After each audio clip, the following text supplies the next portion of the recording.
Bismillah, alhamdulillah, wassalatu wassalamu ala rasulillah, wa ala alihi wa sahbihi ajma'in, amma ba'd.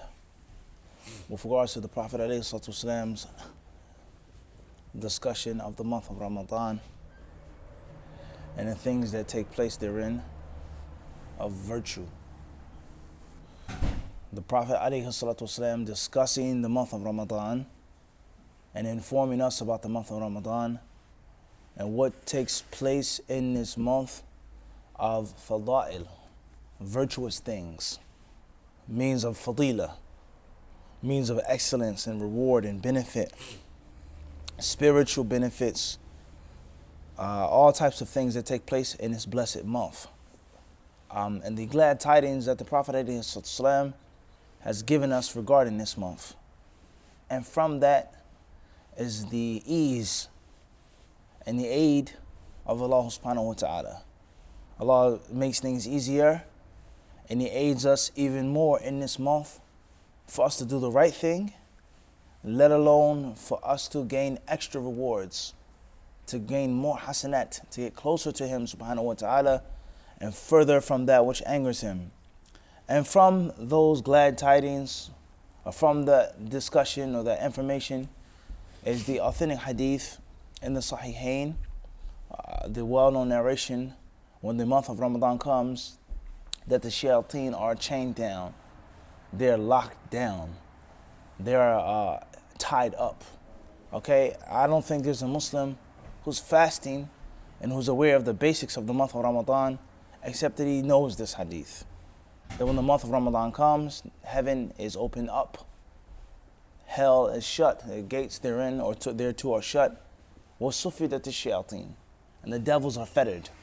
They're placed into manacles, they're placed into chains, and they are held down. So most Muslims, if not all Muslims, they've heard of this hadith at least once before, this authentic hadith. Okay? From the glad tidings of the month of Ramadan, and from the things that Allah Azza wa Jal does in this month to aid us and to help us to become better Muslims, better worshippers, better servants. So what is meant by this hadith that the shayateen are locked down? What's meant by this hadith that the shayateen are locked down? What did the Prophet ﷺ intend by this statement? And also, what do we do as Muslims with regards to that which we see during this month of people still making sins, people still being disobedient? Rather, you may see some people making the same atrocities against themselves and others in Ramadan that they do in Sha'ban. So how can this be if the shayateen are locked down? If they're not free, roaming around, why are certain people still doing the same acts of ma'siyah, the same acts of disobedience, the same acts of zulm that they do before Ramadan and after Ramadan during the month of Ramadan? So this will cause us, and this will necessitate us to take a further look into what's meant by this hadith. Hafiz ibn Hajar rahimahullah ta'ala, he says here in Fath al-Bari, he says here يحتمل أن يكون المراد أن الشياطين لا يخلصون من افتتان المسلمين إلى ما لا يخلصون إليه في غيره لاشتغالهم الصيام الذي فيه قمع الشهوات وبقراءة القرآن والذكر. وقال غيره المراد بالشياطين بعضهم وهم المردة منهم. وقوله صفدت أي شدت بالأصفاد وهي الأغلال وهي بمعنى سلسلت. قال عياض ويحتمل أنه على ظاهره وحقيقته وأن ذلك كله علامة للملائكة لدخول الشهر وتعظيم حرمته ولمنع الشياطين من أذى المؤمنين. ويحتمل أن يكون إشارة إلى كثرة الثواب والعفو وأن الشياطين يقل إغواؤهم فيصيرون كالمصفدين. قال ويؤيد هذا الاحتمال الثاني قوله في رواية يونس عن ابن شهاب عند مسلم فتحت أبواب الرحمة. قال ويحتمل أن يكون تصفيد الشياطين عبارة عن تعجيزهم عن الإغواء وتزيين الشهوات. قال زين بن المنير الأول أوجه ولا ضرورة تدعو إلى صرف اللفظ عن ظاهره. He says here, some of what the ulama say, first and foremost is, some of them they say, is that the shayateen, they don't have the ability to harm the Muslims and to push the Muslims away from the correct path as much as they do outside of Ramadan. Because the Muslims are busy with fasting. And they're busy with reciting the Quran. And they're busy in competing for good deeds. Now before we move forward, is that the correct understanding of the hadith? Does this mean that the hadith isn't literal?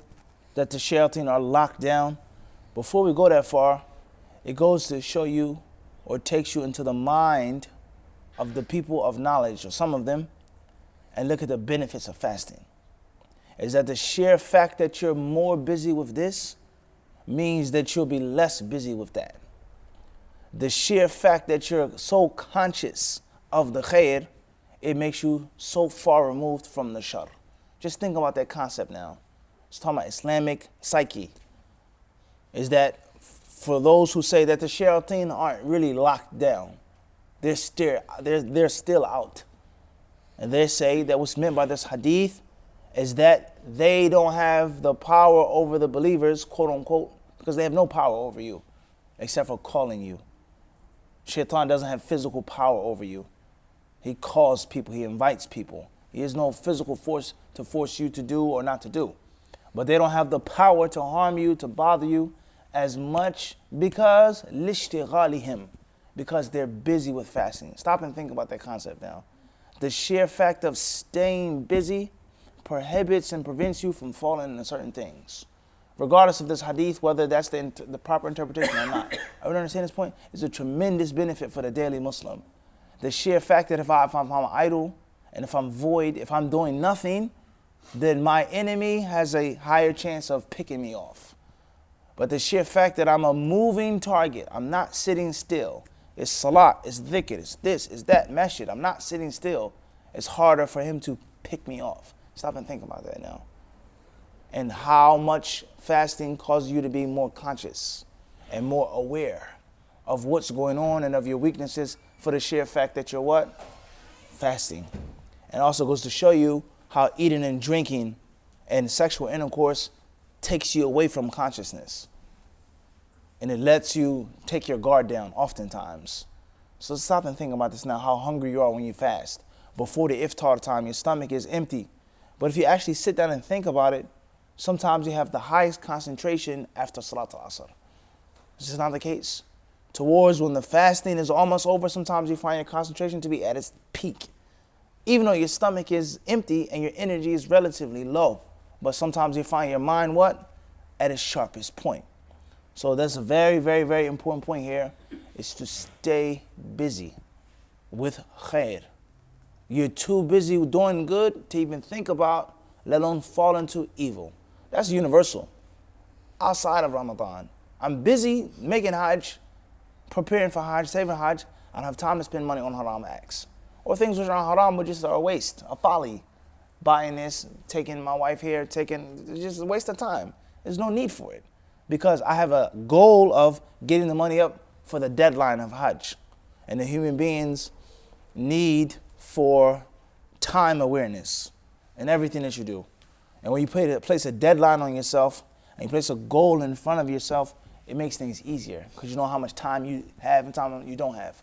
So let's say if you went into a lawyer's office or a doctor's office and they put the clock on the table, or they tell you there are 10 people waiting outside, please go ahead. You have 2 minutes, 5 minutes to explain your case, your problems. You're going to get to the point. You're going to say that which is important. You're going to cut out all the unnecessary details. But if there's no time, oftentimes you just sit and you just talk. Blah, blah, blah, blah, blah, blah, blah, blah, blah, blah, blah, blah, blah, blah, blah. You're not even getting to the core point because you don't have the realization of what? Of time. You're not busy with being conscious and aware of time. So fasting is a blessing. And it brings sharpness to the mind. It brings awareness and it brings consciousness to the mind of the Muslim. And this is all included in the Prophet ﷺ's advice to one of his companions, عَلَيْكَ بِالصَّوْمِ فَإِنَّهُ لَا مِثْلَ لَهُ. He says fast abundantly because there's nothing like fasting. Stick to fasting because there's nothing that's like it. There's nothing that's like fasting mentally, spiritually, and physically. Ibn Hajar rahimahullah ta'ala, he then says here, so that's one interpretation, is that they're so busy fasting, الَّذِي فِيهِ قَمْعُ الشَّهَوَاتِ, and fasting breaks one's desires. And they're also busy reading the Quran and making dhikr. طيب. And others, they say, rather, they are locked down, but just some of them, and not all of them. And those are the really true evil shayateen, the mutinous ones who cause a great deal of havoc and mayhem and run wild and run loose and really mislead and misguide people. They are locked down in the month, and not all of the shayateen. Not all of them, but what? Some of them. And this interpretation, obviously, is based off of it being literal. And including the first interpretation, these shayateen are locked down. Those who are loose don't have the ability to do what they're doing, what they normally do, because the believers are busy. Let alone the fact that the believers themselves are more conscious. And this goes to show that the shayateen are of levels. Some of them are worse than others. Some of them are more evil than others, just like human beings are of different levels. From the non-Muslims, some of them are worse than others. Some of them have more hatred for Islam and the Muslims than others. Some of them have more jealousy and envy than others. Some people may just be ignorant and curious. They don't know. They never knew. And there's some of them who hate your very existence as a Muslim. And this is a very important thing never, ever to forget. And that's why Allah Azza wa Jalla forbids us from taking them as our friends and our protectors. Don't take them, because they have envy and jealousy for your deen, and they hate what you stand for, even if they smile in your faces. And we all know what happened in history when the Muslims took the kuffar and the mushrikeen as their friends and their protectors. And we're all living in the back effects of that to this day. Of the Muslims thinking that they're their friends and they're their advisors, and the things that the Muslims lost just because of going against that Quranic principle. Ibn Hajar rahimahullah ta'ala, he then says here, he says, so this being literal and it's not figurative, and this is a sign here of the month coming. And this is all from the ta'zeem of this month. This is the respect of this month. Respect that this month has come. These people are not allowed to be around, quote unquote people. These shayateen are not allowed to be around because the month is too sacred. And if they were loose, they would make more harm and annoyance to the believers. More harm and more disrespect to the believers. Khairan inshallah. And others, they say here, what's meant here by them being locked up is that they have lost their power to make the acts of disobedience and the sins seeming what? Fair to the people. Ighwa and tazyin. It looks like a good thing. It sounds like a good thing. The people or these shayateen, they don't have the ability to do that as much during this month. All of these interpretations, some of them are included. We know that the hadith is literal. It's not figurative.